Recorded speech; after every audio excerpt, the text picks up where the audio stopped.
जय श्री राम भक्तों, जय बालाजी महाराज। स्वागत है आपका मेरे यूट्यूब चैनल बालाजी का साथ, जो बालाजी के साथ से बना है और बालाजी के साथ से ही चैनल चल रहा है। तो दोस्तों, आज हम फिर एक नई वीडियो लेकर आए हैं जिसका विषय है चंद्र ग्रहण, जो आने वाले मंगलवार को 3 तारीख को हो रहा है। तो भक्तों, इस बार चंद्र ग्रहण में 2 खास बातें हैं। पहली खास बात, वो होली के दिन पड़ रहा है, जो सबसे महत्वपूर्ण और खास है। दूसरा, उस दिन मंगलवार है। मंगलवार क्यों? मंगलवार हनुमान जी का दिन है।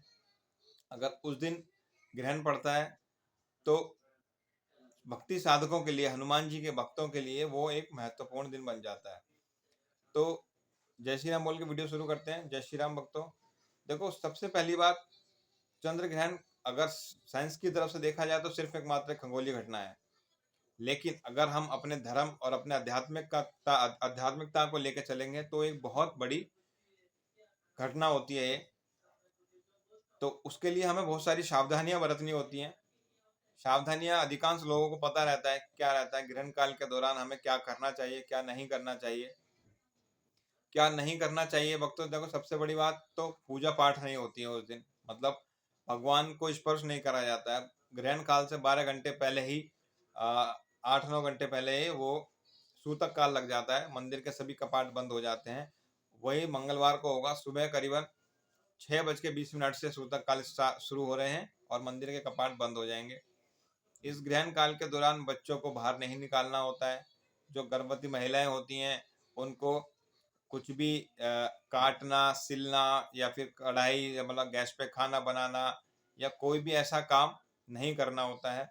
बाहर नहीं जाना होता है। मतलब सूरज, जहाँ पे सूरज का प्रकाश होगा वहां पे उनको खासकर नहीं जाना है। ठीक है। क्या क्या करना चाहिए? भक्ति करनी चाहिए दिन भर, जब तक ग्रहण काल हो। उस ग्रहण काल के दौरान मंत्र भक्ति होती है, पूजा पाठ, मतलब जितना भी आप बिना मंदिर में जाए या मंदिर भगवान को स्पर्श किए कर सकते हैं वो सब करना होता है। ये सब तो नॉर्मल चीजें हैं, सबको पता होता है। अब इस दिन में खास क्या जुड़ता है भक्तों, उस पर ध्यान देते हैं। देखो, ग्रहण है, हर साल पढ़ते हैं, लेकिन इस ग्रहण में खास क्या है, वो है होली का दिन। देखो भक्तों, जैसे आप सब जानते हैं, होली दिवाली तंत्र विद्याएं कितनी बढ़ जाती हैं। कितने लोग होली दिवाली की रात को तंत्र साधना करते हैं। और इस बार तो खास होली के दिन ग्रहण भी पड़ रहा है, तो उसका डबल काम हो गया। तो देखो, बुरे लोगों के लिए तो बुरी चीजें हैं, वो अपनी बुरी शक्तियों की तंत्र विद्या करेंगे। लेकिन जो सही मार्ग पर हैं, भगवान की भक्ति नेक काम के लिए करते हैं, अच्छाई के लिए करते हैं, भलाई के लिए करते हैं, उन लोगों के लिए ये दिन एक वरदान साबित हो सकता है, अगर आप उसका सही तरीके से इस्तेमाल करें। इस्तेमाल कैसे करना है? देखो, इन दिनों आप अपनी साधना बढ़ा सकते हैं। कोई भी एक साधना कर सकते हैं, किसी भी सिद्धि प्राप्ति के लिए साधना कर सकते हैं, अपनी भक्ति को प्रबल बना सकते हैं। ठीक है। प्रबल कैसे? मतलब आप किसी भी एक चीज के लिए संकल्प लेके उस दिन पूजा कर सकते हैं। कि जैसे मान लो आपने पितरों को मुक्ति के लिए आप चाहते हैं कि आपके पितृ मुक्त रहें, शांत रहें, प्रसन्न रहें, तो उनके लिए स्पेशल भक्ति कर सकते हैं। आप किसी सिद्धि प्राप्ति के लिए स्पेशल भक्ति कर सकते हैं। आप चाहते हैं कि मेरे घर में सुख शांति प्रेम भाव बना रहे, उसके लिए अलग से भक्ति कर सकते हैं। ठीक है। आप चाहते हैं आपके ऊपर कोई तंत्र विद्या अगर है तो उसको काटने के लिए आप तंत्र भक्ति कर सकते हैं। ठीक है। बहुत इस बार जो ग्रहण काल है 3 घंटे के लगभग है। 3 से 3.5 घंटे का आपको पूरा टाइम मिलेगा। इस 3 घंटे की भक्ति में आप कोई भी साधना अगर करेंगे तो उसका जो फल है आपको डबल या ट्रिपल, अगर मैं बोलूं तो गुना मिलेगा, 3 गुना मिलेगा। ठीक है। करना कुछ खास नहीं है, नॉर्मल जो आप भक्ति करते हो वही आपको करनी है। उसमें एड ऑन क्या करना है? देखो, ग्रहण काल है इसलिए आपको मंदिर में बैठने की जरूरत नहीं है।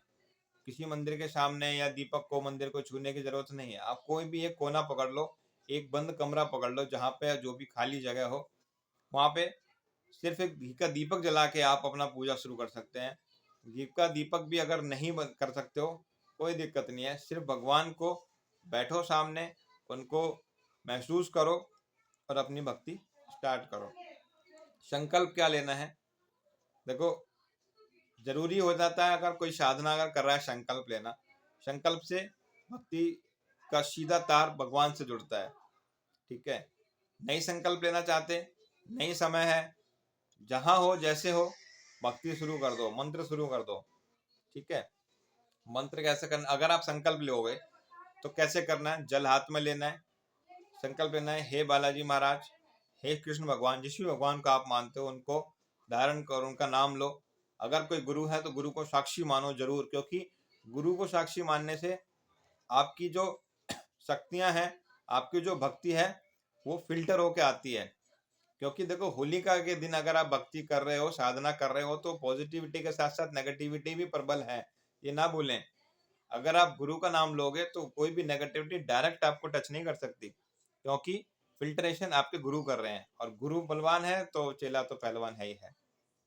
ठीक है, संकल्प लेना है, हे कृष्ण भगवान, हे बालाजी भगवान, मैं गुरु जी को साक्षी मान के जो भी है आपके, अपना नाम, पिताजी का नाम, घर का पता, साधना करने जा रहा हूँ। इस साधना में मैं इतने मंत्र करूंगा ऐसे, या इतने पाठ इस चीज के करूंगा।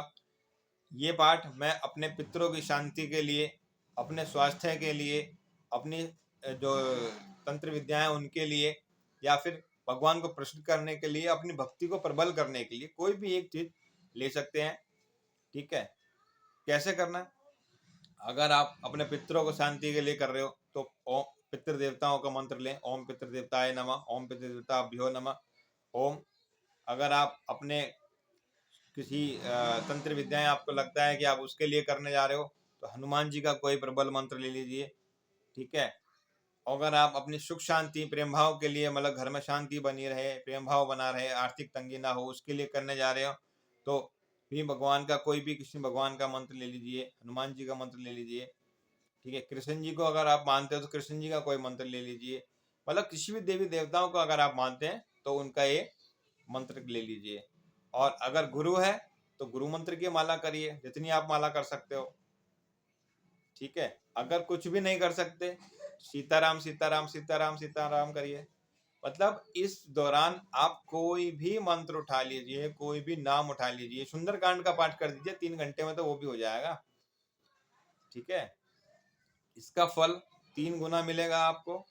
ऐसी जो संयोग होते हैं ना, बहुत कम होते हैं। देखो, होली है प्लस मंगलवार है, और सबसे बढ़िया ग्रहण काल है। ग्रहण काल में पूजा का फल जो है, शुरू से ही आपको सबको पता है, हिंदू हैं अगर आप तो सबको पता ही होगा कितना फल मिलता है। और खासकर उस दिन होली हो जाए तो क्या कहने, होली वाले दिन लोग हवन करते हैं, जो अघोरी होते हैं तपस्याएं करते हैं, बड़े बड़े हवन करते हैं। तो आप भी करिए, भक्ति करिए, जिस लेवल के कर सकते हो। अगर हवन कर सकते हो तो अपनी जितने भी आपने संकल्प लिया उसके बाद में उस चीज का एक हवन करो। हनुमान चालीसा का ले रहे हो, हनुमान चालीसा का हवन करो, गुरु मंत्र है गुरु मंत्र का हवन करो। नहीं कर सकते तो जो आप कर सकते हो, भगवान कभी ये नहीं कहता मेरे लिए इस चीज में बाध्य रहो।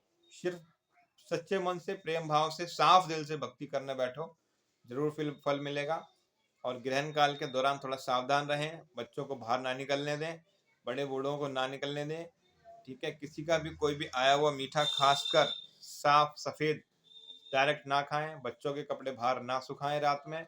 सावधानियां रखें, सुरक्षित रहें। बालाजी की कृपा बनी रहेगी। जय श्री राम, जय बालाजी महाराज।